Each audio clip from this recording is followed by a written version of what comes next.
Hello guys, hello Earth Signs, Gemini, Libra, and Aquarius. Welcome dito sa aking channel, Kapalaran 888. Welcome, Air Signs, Gemini, Libra, and Aquarius. Alamin natin kung anong messages, vibration, gabay, energy para sa inyong lahat. General reading sa pwede kang makaresonate. Gamitin mo ang iyong intuition sa panonood. Air Signs, Gemini, Libra, and Aquarius. Reverse na journey.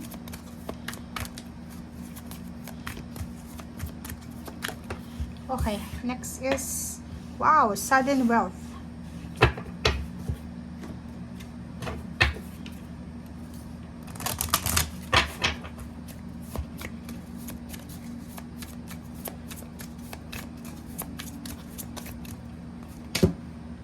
Okay. Nakakaloka yun. Nakakaloka. So, dalawa yung baraha mo dito. Air Signs, Gemini, Libra, and Aquarius. Dalawa ang baraha mo na nagsasabi ng travel, transportation, journey, progress, movement, decision. So, pwedeng sinasabi ng baraha mo dito na ikaw ay handang-handa na para sa yung pagta-travel, paglilipat bahay.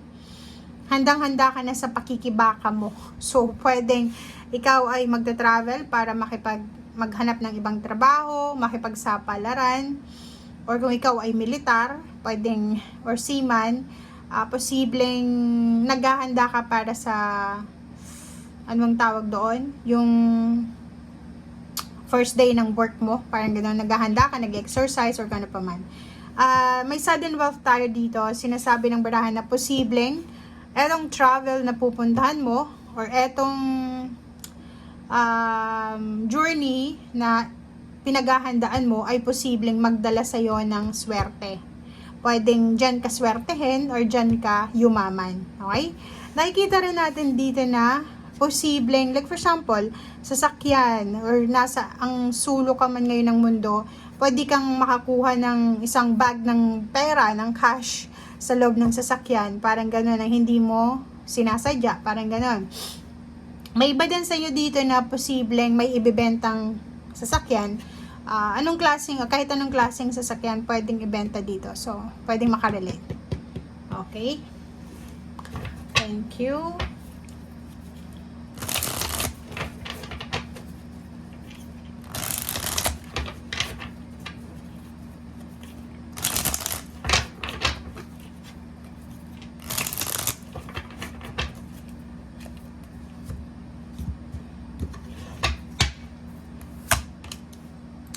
Okay, Page of Swords.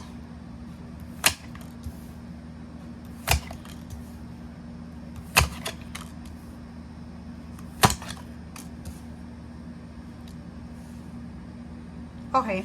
So, kung makikita nyo dito, Air Signs, may posibleng may posible kang balita na matatanggap tungkol sa trabaho. For example, kung may ginagawa ka sa ngayon na trabaho or business, may parang sunod-sunod yung kliyente mo, parang ganon. So, if ever man na contractual ka lang, may posibilidad dito na magkaroon ka ng renewal ng contract mo, parang ganon. Yung iba din sa inyo dito is nagre-research ka, naghahanap ka ng pwedeng pasukin na trabaho, or yung focus mo ngayon is makapagtrabaho. Yung focus mo ngayon is, or yung priority mo ngayon is magawa yung ginagawa mo ng tama. Diba? Yung parang nakafocus ka na hindi ka magkamali. Nakafocus ka na hindi ka titigil hanggat hindi mo natatapos yung trabahong to. Parang ganun. Okay. Yung iba naman sa inyo dito is, ang focus nyo is relationship. Stability ng relationship. And it's a double confirmation, triple pala, kasi journey, transportation, chariot, isa lang yung message nila. So, kung ano man itong travel na gagawin mo, pinaplano mo, nagbebenta ka ng sasakyan, related sa sasakyan, related sa movement, sa transportation, paglilipat, eto daw ay magdadala sa'yo ng sobra-sobrang pag-apo ng cups. Ibig sabihin, sobrang ligaya, sobrang saya, sobrang contentment. Okay. another good news. May good news ulit. May message ulit ka na matatanggap na yun na nga, pwedeng may manliligaw ka or pwedeng may asawa ka na, nasa long distance relationship kayo, pwedeng makatanggap ka sa araw na ito ng balita, good news, or posibleng if ever single ka, babae man or lalaki, makatanggap ka ngayon ng friend request or pwedeng kakilala mo na siya dati or bagong kakilala na gusto siyang pumasok sa buhay mo. So, nakikita rin natin dito na mayroon din ditong good health na news. Pwedeng may magandang balita galing sa iyong doktor or sa kung kanino man ito na related sa health, mental, emotional, or kung ano man na health yan. Or pwedeng financial health. Okay? So, ang dami-daming messages dito, guys. So, sinasabi ng barahan na another message dito is yung pera. Pwedeng, ang good news na to is, kung may hinihintay kang pera, or yun na nga, itong sudden wealth na to, unexpected man yan, or expected money, lump sum, ay posibleng matanggap mo, or parating na, parang ganon. May iba din sa inyo dito na sobrang busy. Yun na, ito siya, 8 of Pentacles, tapos 10 of Wands. Sobra-sobra yung pagka-busy nyo eh. Parang, wala kayong oras para magpahinga, or parang sinasabi ng baraha, double time, multitasking, kasi gusto yung makuha itong perang to. So, nakafocus yung iba sa pag-overtime, nakafocus yung iba sa pagtatrabaho, nakafocus yung iba sa victory and success kasi to eh. Parang sinasabi ng baraha na may purpose ka kung bakit ka sobrang sipag ngayon.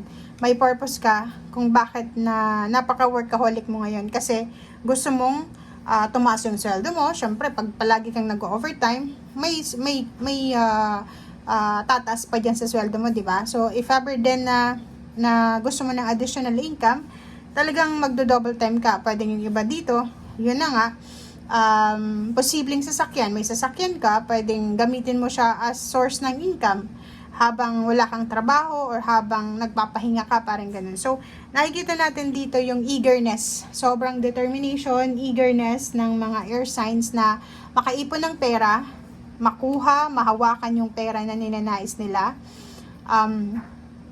makapag-impok, makapag-save ng pera, and yun yung focus nila dito. Yun yung focus nila is gagawin nila ang lahat, nakakapagod man, nakakagutom man, nakakalungkot man, nakaka-homesick man, or kaan pa man itong alam nyo na mararamdaman nyo, pero nakapag-desisyon na kayo eh. Nakapag-desisyon na kayo na talagang hahanapin nyo yung perang ito. So, handang-handa kayo eh, kasi may wars and battles dito. So, alam nyo na kung papunta to ng ibang bansa, alam nyo na ibang kultura yung pupuntahan nyo, alam nyo na bago yung buhay doon, bago yung environment. So, handang-handa kayong makipaglaban sa hamon ng buhay. Okay? So, thank you guys. Bye!